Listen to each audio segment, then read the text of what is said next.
Insemmulkom, nilqgħukom għal programm ieħor mis-sensiela Ħelsien.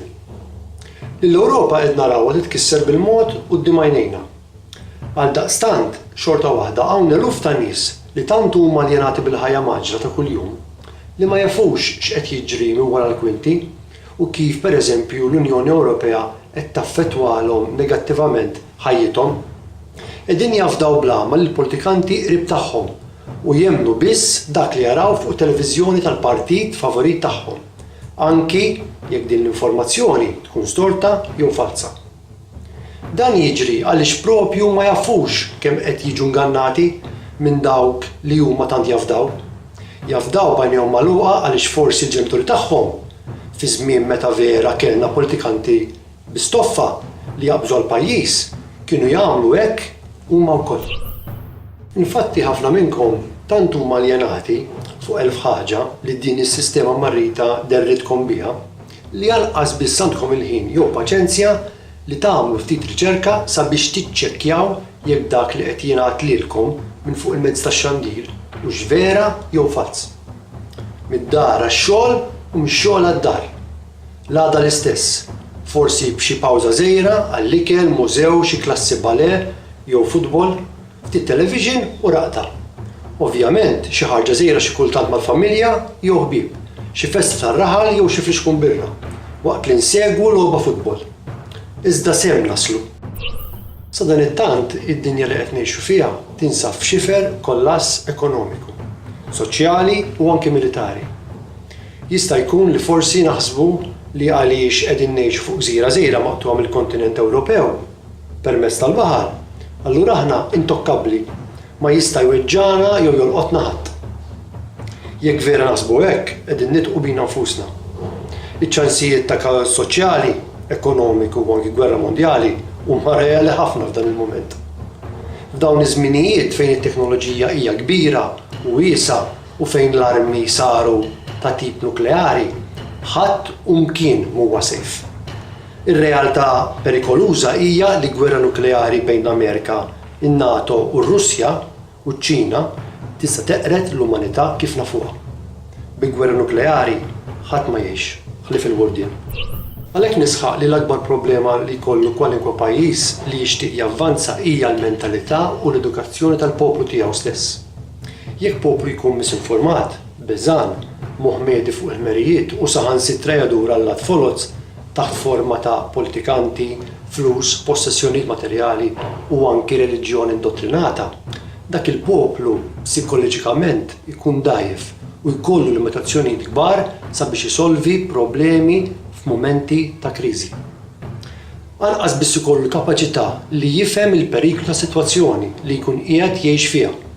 Kif fil-fatt huma dawn iż-żminijiet, għaliex propju moħħu ma jkunx kapaċi jirrealizza il-periklu tas-sitwazzjoni minħabba kemm tant ikun aljenat.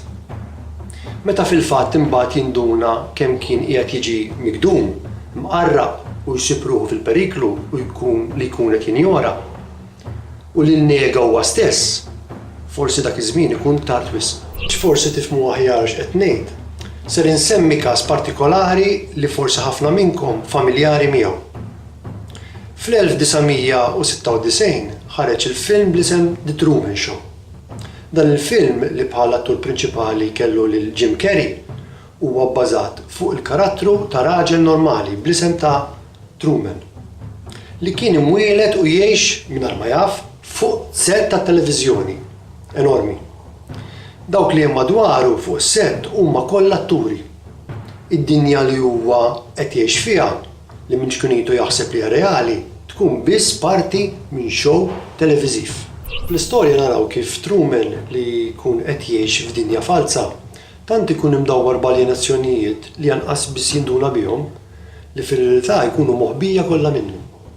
Il-medja f'dan is-set tkun kollha kontrollata sabiex Truman jibqa' jemmen li huwa qed jgħix ħieles u liberu u li jista' jagħmel dak li jrid.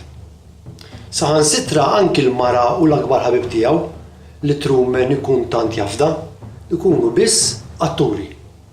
Għalhekk ir-rwol li kellhom dawn l-atturi kienu li jżommu l Truman aljenat ħalli ma jindunax bil-verità. Il-film jurina wkoll li ċertu tfajla li Truman jispiċċa jħobb u li tkun qiegħda fuq dan ix-show bħala ekstra tipprova tiftaħlu għajnejh billi tgħidlu l-verità kollha. Minħabba f'hekk din it-tfajla tiġi persegwitata, medda u mkeċċija minn fuq dan ix-show. Dan il-film huwa tip ta' analoġija viċin ħafna tad-dinja falsa li qegħdin ngħixu fiha aħna. Din is-sistema falsa li ġejna mwilda fiha. Il-film jispiċċa hekk kif Truman jiskopri l-verità li huwa qed jgħix ġewwa dinja falsa mimlija atturi ħbieb folots li kienu qed jiġu mħallsa sabiex jigibulu u jżommuh il-bogħod mill-verità. Ix-show infatti kellu jieqaf u jispiċċa hemm għaliex Truman kien induna bil-qerq u ħareġ waħdu minn ġodik is-sistema falsa. Fil-verità l-karattru ta' Truman fil-film qiegħed jissimbolizza dak ta' poplu sħiħ li jinsab fl-ama, brainwash minn xkunitu li qed jiġi ingannat u użat mingħajr ma huwa biss qed jinduna. Dan għaliex minn xkunitu ġie mitmuh jħobb u jobgħod dak li t-televiżjoni u l-midja tgħidlu biex iħobb u jew jobgħod. Il-karattri li jidhru ma' Truman jissimbolizzaw dawk tal-politikanti u individwi folots li t-televiżjoni turina sabiex jaljenawna bil-misinformazzjoni. Kollha jitbismu ta' parsi impurtħom minnek, iżda minn taħt huma biss atturi imħallsa jaqraw skript u mixtrija biex iżommuk il-bogħod mill-verità. Nispera li fimtu l-messaġġ li kellna lilkom illum.